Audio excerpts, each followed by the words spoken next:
আৰু শিৱসাগৰ জিলা অনুসূচিত জাতি ছাত্ৰ সন্থাৰ উদ্যোগত শিৱসাগৰ ধায়ালি অঞ্চলত আঞ্চলিক সমিতি গঠন কৰা হয়। শিৱসাগৰ ৰজাবাৰী নামঘৰৰ প্ৰাংগণত আজি আঞ্চলিক সমিতি গঠন কৰা হয়। প্ৰতিনিধি সভাত কেন্দ্ৰীয় সমিতিৰ সম্পাদক পৰকজ্যোতি দাস আৰু কেন্দ্ৰীয় সমিতিৰ সমাজ কল্যাণ সম্পাদক আৰূপ কুমাৰ দাস, শিৱসাগৰ জিলা সমিতিৰ সভাপতি সৌৰভজ্যোতি দাস, সম্পাদক অভিজিৎ দাস, সাংগঠনিক সম্পাদক ভৃগু বৰা আৰু সহকাৰী সম্পাদক বেদান্ত দাস উপস্থিত থাকি নিজৰ নেতৃত্বত আঞ্চলিক সমিতি গঠন কৰাত সহায় কৰে। অনুসূচিত ছাত্ৰ সন্থা কোনো ধৰণৰ ৰাজনীতিক দলৰ সৈতে জড়িত নাই, অনাগত দিনত জড়িত নাথাকে বুলি জানিবলৈ দিয়ে সংগঠনটোৱে। 2024 বৰ্ষৰ আগষ্টত এখন ফুটবল খেল অনুষ্ঠিত কৰিব অসমবাসীৰ ৰাইজৰ সহায় সহযোগিতা কামনা কৰিছে সংগঠনটোৱে।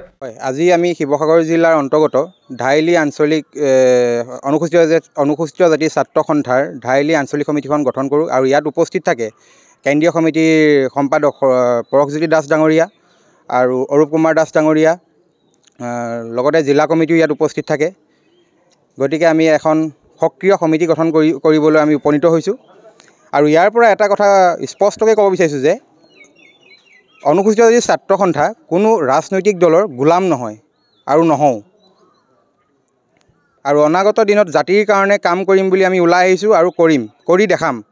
আৰু অহা আমি আগষ্টত এখন ফুটবল খেল আয়োজন কৰিছোঁ। গতিকে আজি সংবাদ মাধ্যমৰ যোগেদিয়ে সকলোকে সহায় সহযোগ একান্ত কামনা কৰিলোঁ।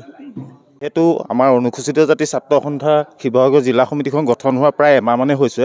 তাৰপিছত আমি দেখিবলৈ পাইছোঁ যে আমাৰ শিৱসাগৰ জিলাখনৰ অন্তৰ্গত যিখিনি আঞ্চলিক আগৰ আছিলে প্ৰায় নিষ্ক্ৰিয় হৈ আছে।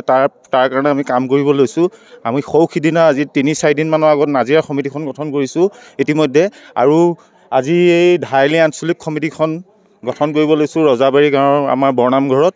আৰু ভৱিষ্যত দিনত এইখন সমিতিয়ে এটা শক্তিশালী ৰূপত ইয়াত প্ৰতিষ্ঠিত হৈ অনুসূচিত জাতিৰ ৰাইজৰ কাৰণে কাম কৰি যাব বুলি আমি আশা ৰাখিলোঁ।